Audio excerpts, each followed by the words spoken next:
Hello engineer, स्वागत और अभिनंदन है आपका सिविल गुरुजी के ब्रिज कंस्ट्रक्शन ट्रेनिंग में। तो इंजीनियर्स, आपके डिमांड पे जैसा कि मैंने आपको पिछले वीडियो में आरी पैनल, जो हमारा पैनल होता है वो साइड पे कैसे कास्टिंग किया जाता है, प्री कास्टेड पैनल किस तरीके से बनाया जाता है, आज मैं आपके डिमांड पे उसका एरेक्शन किस तरीके से करते हैं, आज हम उसके बारे में जानेंगे। तो इंजीनियर्स, आज मैं आपके लिए आरी पैनल का पार्ट 2 लेके आया हूं, जिसमें मैं आज आपको बताऊंगा कि आरी पैनल को किस तरीके से एरेक्शंस किया जाता है। तो चलते हैं अपने टॉपिक की तरफ और देखते हैं कि हम किस तरीके से आरी पैनल को साइड पे एरेक्शन करते हैं, उसका क्या प्रोसीजर होता है और उसको किस तरीके से एरेक्शन किया जाता है। तो इंजीनियर्स, जो हमारा पहला प्रोसीजर है एक्सवेशन और उसके बाद पीसीसी, तो मैं इन दोनों को आपको वीडियो के साथ दिखाऊंगा कि किस तरीके से एक्सवेशन करते हैं, उसके बाद पीसीसी किस तरीके से किया जाता है, इसके बारे में जानते हैं। तो जानने से पहले एक नज़र आप इस वीडियो पे देखिए।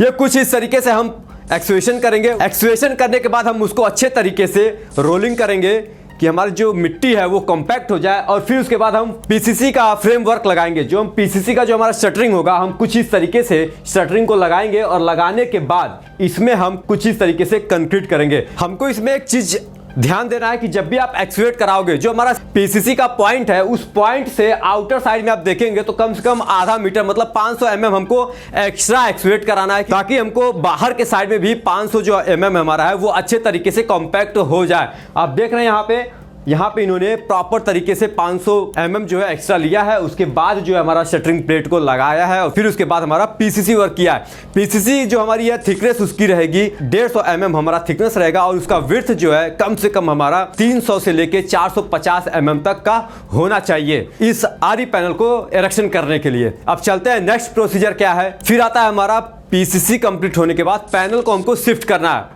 शिफ्ट कहाँ से करेंगे? जो हमारा प्री कास्ट हमारा पैनल बना है वो बनता है कास्टिंग यार्ड में, वहां से कुछ इस तरीके से ट्रेलर पे हमारा वो पैनल शिफ्ट होगा और उसको हाइड्रा की मदद से हम लोडिंग और अनलोडिंग करेंगे। ये हमारा उस जगह पे आएगा जहां पे हमको एरेक्शन करना है। पैनल को जब हम एरेक्शन करेंगे तो एरेक्शन करने के बाद उसमें हमको अलाइनमेंट की जरूरत पड़ती है। तो हम आप दिखाते हैं आपको अलाइनमेंट किस तरीके से करते हैं, उसमें किस मदद से हमको अलाइनमेंट करना होता है। तो एक नज़र आप वीडियो में देखिए। हमने इस तरीके से पैनल को एरेक्शन किया और करने के बाद आप देखेंगे, आप जब भी हम पैनल को एरेक्शन कर दिया, जब हम वर्टिकल उसको खड़ा कर दिए हैं, यहाँ पे हम साहुल को नीचे गिराएंगे और उसको फिर अच्छे तरीके से ऊपर जो है मेजरमेंट लेंगे। अगर वहाँ पे हमारा स्लोप जो है रिक्वायरमेंट एज पर ड्राइंग के हिसाब से जितना रिक्वायरमेंट है, अगर मान लीजिए 40 का है, 45 का है, 50 का है या 60 का है या 80 का है, जितना हमारा स्लोप है उतना हम उसको स्लोप लेंगे। और लेने के बाद यहाँ पे आप देख रहे हैं पीला सा कुछ दिख रहा है, इसको हम वुडन वेज बोलते हैं। इस वुडन वेज से हम उसको प्रॉपर तरीके से बैक साइड में लगा देंगे। ये हमारा वुडन वेज है, इसको प्रॉपर तरीके से लगाएंगे और जो हमारा पैनल है वो अपने अलाइनमेंट में एक लाइन में वो खड़ा रहेगा। ये देखें, ये कुछ इस तरीके से हम वुडन वेज को लगाएंगे और ये एरेक्शन करने के बाद ये देखिए अलाइनमेंट करने के बाद जो हम इसको प्रॉपर तरीके से फिक्स करेंगे कि ताकि हमारा जो अलाइनमेंट हुआ है वो भागे ना। अलाइनमेंट होने के बाद ये पैनल अभी भी वो फ्री है, तो पैनल कभी भी हमारा गिरने का चांसेस हो सकता है। तो फिर हम यहाँ पे लाते हैं वुडन वेज। ये हमारा वुडन वेज ये एक एच साइज का होता है, जैसे हमारा एच बना होता है वैसे ही होता है। ये आप देख रहे हैं यहाँ पे, ये वुडन वेज यहाँ इस कॉर्नर पे फंसा के रखता है ऊपर वाले पैनल को और नीचे वाले पैनल को। तो हमारा नीचे वाले पैनल को हम बॉटम बोलते हैं और ऊपर वाले पैनल को हम बोलते हैं स्टैंडर्ड। ये हमारा दोनों पैनल को पकड़ के रखता है, जिससे यह कहीं भागता नहीं है, वो एक जगह स्थिर रहता है। तो हम फिर यूज करते हैं एच क्लैंप का। ये कुछ इस तरीके से हमारा एच क्लैंप जो है वहां पे फिक्स होगा। ये देखिए, ये हमारा एच क्लैंप फिक्स हुआ। ये हमारे पैनल को, दोनों पैनल को पकड़ रखा है, बॉटम और स्टैंडर्ड को। फिर आप देखेंगे यहाँ पे कुछ बीच में गैप है। ये गैप 10 mm से लेके 15 mm तक हो सकता है। तो इस गैप से हमारी अंदर की जो बैक फिलिंग है, जो अंदर हमारा मटेरियल है, चाहे वो मुरुम हो सकता है, चाहे वो सैंड हो सकता है, या तो फिर फ्लाइएस हो सकता है, वो इस गैप से बारिश के टाइम में वो बह के बाहर की तरफ जा सकता है। तो इसको बाहर न जाए, इससे बचाने के लिए हम यहाँ पे लगाते हैं जियो टेक्सटाइल। जियो टेक्सटाइल एक कपड़ा नुमा होता है जो हम फेविकोल की मदद से इसको यहाँ पे चिपकाते हैं, और इसका जो थिकनेस है, जो कपड़े, जो हमारा जियो टेक्सटाइल का कपड़ा है, उसका जो चौड़ाई होती है वो कम से कम 200 mm का होना चाहिए, कि 100 mm इस वाले पैनल पे हो और 100 mm दूसरे वाले पैनल पे हो। इस तरीके से हम जो है मिट्टी को रोकते हैं, वो मिट्टी जो है सिर्फ वहाँ से पानी छन के बाहर निकलता है, मिट्टी नहीं आती है। अब चलते हैं नेक्स्ट प्रोसीजर देखते हैं क्या है हमारा।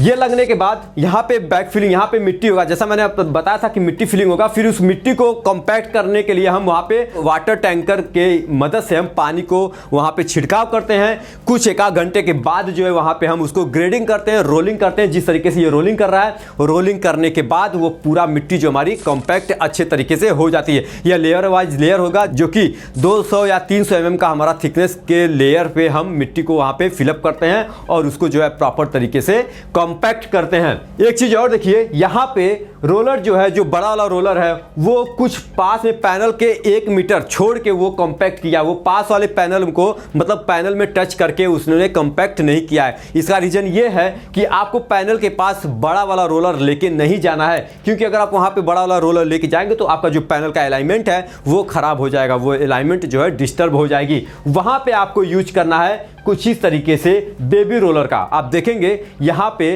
अभी ये कुछ बेबी रोलर जो है, छोटा सा बेबी रोलर होता है, वो जाके पास में कॉम्पैक्ट करता है। तो याद रखिएगा कि जब भी आप साइट पे जाएंगे तो आपको इस तरीके से कॉम्पैक्ट जो है करवाना है। फिर चलते हैं नेक्स्ट, पैरावेव या फिर ग्रिड का प्लेसिंग किस तरीके से किया जाता है इसके बारे में जानते हैं। तो मैंने आपको बताया था कि अंदर कैविटी होती है, कैविटी के अंदर कुछ इस तरीके से पैरावेव जाएगा या ग्रिड जाएगा और जाके इसको कुछ इस तरीके से यह फिक्स करेगा।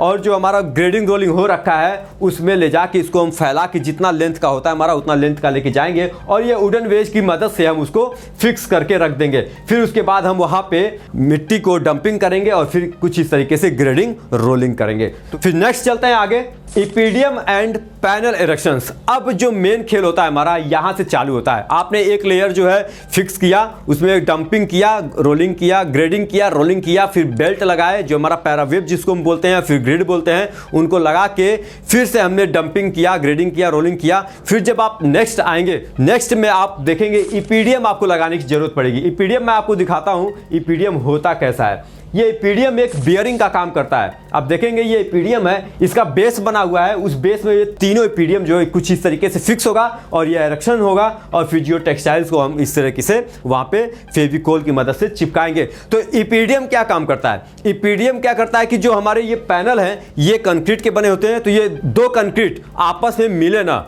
अगर ये मिलेंगे तो वहाँ पे इनका क्रैक होने का चांसेस बढ़ जाता है। तो इसलिए हम यहाँ पे लगाते हैं बीच में इपीडियम पैड कि उनके बीच में एक गैप मेंटेन रहे, ताकि जो है वो भविष्य में एक दूसरे से टकरा के कंक्रीट पे कोई नुकसान ना पहुंचे। इसलिए हम वहाँ पे लगाते हैं इपीडियम पैड। इपीडियम पैड बहुत ही मोस्ट इंपॉर्टेंट है। जैसा कि हमारे फ्लाईओवर में जब भी हम डेक स्लैब को पियर कैप के ऊपर रेस्ट करते हैं तो हम वहाँ पे बीच में बियरिंग लगाते हैं। तो ठीक वैसा ही जो बियरिंग वहाँ पे काम करता है, ठीक यहाँ पे भी वो भी बियरिंग काम करता है। जो हमारा इपीडियम पैड है वो कुछ इस तरीके से ही काम करता है। अब चलते हैं इरेक्शन। आपने देखा इरेक्शन, इपीडियम पैड लगाए, फिर उसके बाद इरेक्शन किए और फिर उसके बाद हमने एच क्लैंप से इसको फिक्स किया है। फिर चलते हैं जियो कंपोजिट। अब जियो कंपोजिट क्या होता है? जियो कंपोजिट अक्सर ग्राउंड लेवल के ऊपर से लगाया जाता है, ग्राउंड लेवल के नीचे से लगाने की जरूरत नहीं है।